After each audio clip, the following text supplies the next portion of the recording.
So this is my 6th grade class picture. Anyone guess which one is me out there? Yep. That guy. I was a pretty happy-go-lucky, normal 6th grader. Kind of. But maybe there's more to this photo than meets the eye. Now, I grew up in Nigeria, half the world away from here. But a lot of the young people that spoke today have stories like mine. I was crippled with social anxiety, painfully shy. I couldn't understand why all the other guys were more charismatic and outgoing, and I was always the last one to get the joke. I was the guy who would come up with the wittiest comebacks, like 6 hours after the moment had passed, and I just couldn't understand what was wrong with me. Like, I felt broken. But there was hope for me. I would sit up in my bed at night, hugging my knees and saying to myself in a small voice, one day you will change the world. And I believed it. Even though nothing in my life at that time said that could possibly be true. But I held on to that. Now, I had a saving grace. Even though I grew up in Nigeria, I was obsessed with Spider-Man. Yes! We had Marvel comics all the way over in Nigeria, and I consumed Spider-Man comic books. Spider-Man was by far my favorite hero, not because he was the most powerful or the one with the coolest powers, but because he was broken, just like me. He was a nerd like me. He was awkward with the girls, and he got picked on by the guys. But if the same guy who got picked on in school was picking up everyone else after school as a superhero, I said, there's hope for me. So I don't know what my spider powers are. When I figure them out, I'm going to change the world.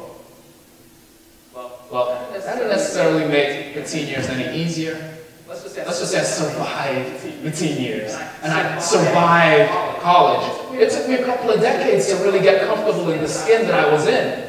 I didn't know what the word introvert was at the time. But I came to learn and appreciate myself. Got me a nice cushy job in corporate America. But there was more to my story that meets the eye. So in corporate America, this happened. Something that's maybe not so unfamiliar to some of us. I got laid off. That wasn't supposed to happen to me. I wasn't the charismatic kid, but I was the kid who got good grades. I was the kid who got the job done right. I got laid off. Devastating. I scrambled, didn't tell my parents, got another job really quickly. 2 years later, laid off again. And another couple of years, a third layoff, 3 layoffs in 6 years. This wasn't supposed to be my story. Right about then, after that third layoff, I was a young father. I had a son, and I used to tell him bedtime stories. Of course they were. Superhero stories, right? And my wife said, you know, you've always wanted to be an author. Why don't you finally start to write some of those stories down? And so I didn't have anything else to do. I was unemployed. So I wrote my first story. It was awesome. My son loved it. I sold like 5 copies. My mom bought 4. But it was great, and I was encouraged. Yes, I feel alive when I do this. I wrote another, and another, and pretty soon I had 12 books written, all about kid superheroes. It was great. I was feeling pumped now. I'm like, yes, I'm back, baby. I was feeling so good, I actually took my books all all the way over to California to Walt Disney Studios. I walked up and I said, who do I talk to about getting a pilot cartoon show? And the security guard says, kid, take a number. I hear that 50 times a day. You're not getting it. I said, no, you don't understand. I made superheroes. These things are going to change everything. He said, look, I'm an aspiring writer, and the best job they could give me was security guard. You're not getting in. Devastated. But I wasn't daunted though. So I went back home and I got on LinkedIn and I said, okay, who makes the best cartoons in the world? It's Pixar. It's Pixar. And so I'm going to apply to a job to Pixar. So I got on LinkedIn and I found the VP of Human Resources at LinkedIn. And I said, ma'am, you don't know me, but we're going to be colleagues soon. And looking forward to true story, looking forward to working with you. And she writes back. And she's like, Sir, I appreciate your enthusiasm. I don't review resumes, but I really wish you the best of luck. So I applied to 1 job, 2 jobs, 3 jobs, 4. I applied to 12 jobs at Pixar. Security guard was taken. Didn't apply to that. But I did apply to office assistant. I was like, I'm getting in here one way or another.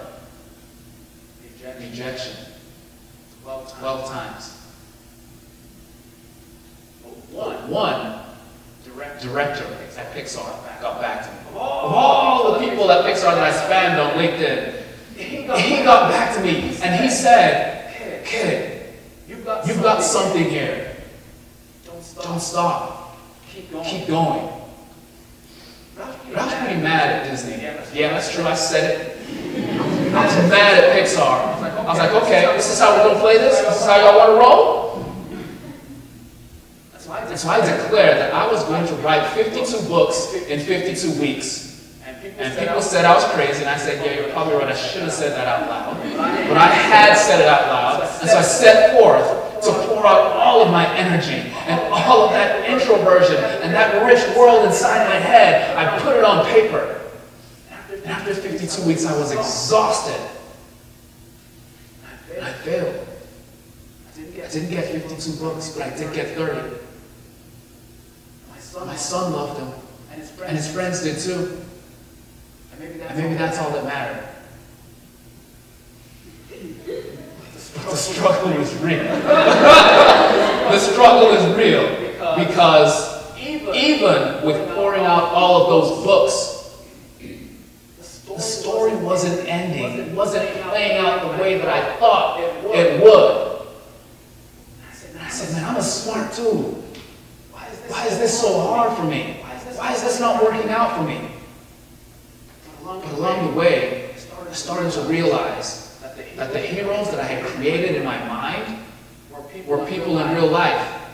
Like Melandria, a teenage girl from Mars, who suffered from crippling social anxiety, and her superpower, the power to turn invisible, because in her mind, all she wanted was to be left alone and not be seen. Maybe her struggle was her strength.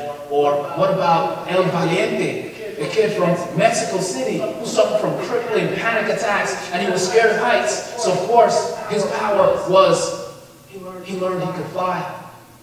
And every time he would fly, he'd throw up a little bit in his mouth. The struggle is real, but maybe your struggle is truly your strength. Or what about Kid Clever, whose name isn't even spelled right on the book because he's dyslexic, and yet this kid invents robots and is one of the smartest kids in the world. They say God has a sense of humor. Yeah, maybe your struggle is your strength. There's more to your story than meets the eye. What do you do if you have asthma and you live in the desert? You gain the power to control the sands, of course, but the problems don't go away. What about an autistic superhero who becomes the greatest teen detective in a generation? There's more to these stories than meet the eye. And as I travel the country talking to people, I talk to Uber drivers, I talk to students with learning difficulties, I talk to teachers and grandmothers, and everybody said, thank you. You told my child's story. You told my husband's story. You told my story. But I decided there were people outside of the United States that needed to see themselves as heroes as well. And so this year, Brave Young Heroes embarked on the superhero world tour.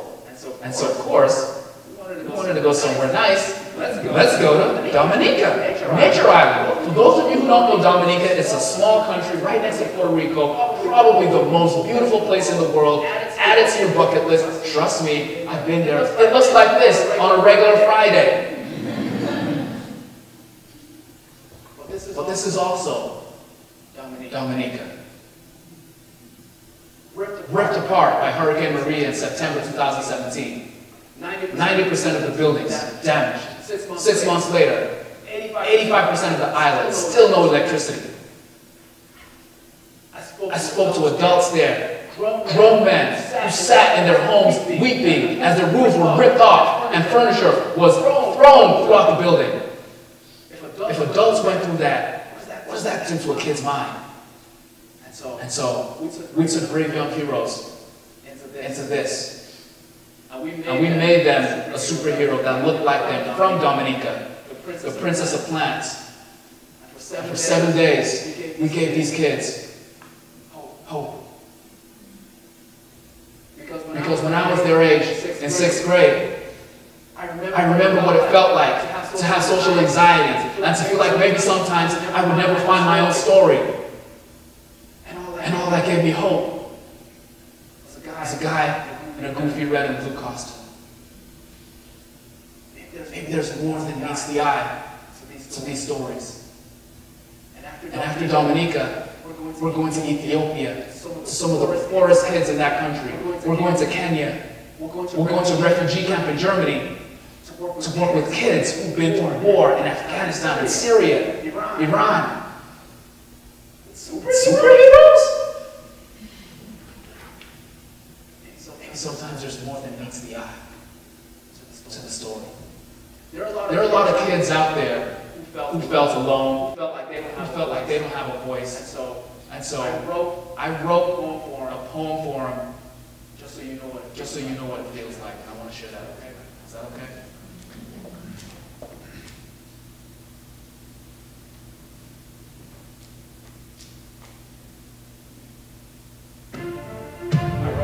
I wrote this poem to every kid who's ever been devalued or dismissed.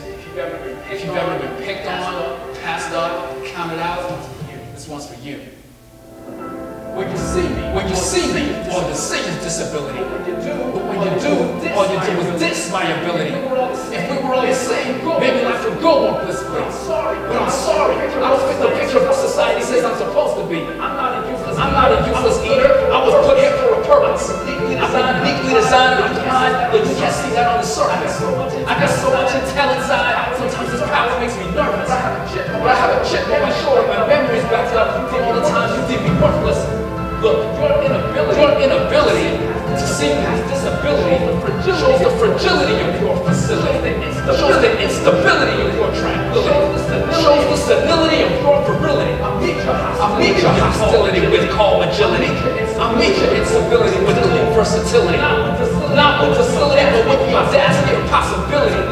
To limit me to a disability is the epitome of futility. I am who I am. Wasn't created for shit. I stay humble, hungry, and foolish to change. I don't sing the but I proclaim I wasn't born in vain. And when I'm gone, the world will remember my name. You see special needs, I got more special abilities than an X-Man. I reach those that you can't. I make more special deliveries than FedEx can. I can single focus like Cyclops. Some are more magnetic than the next man.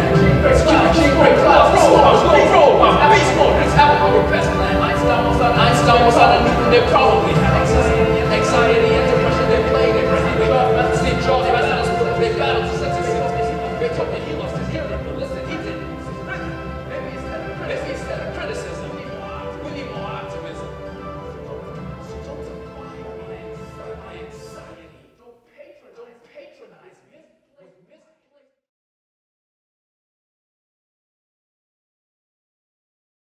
To be the real me. Disability? No. This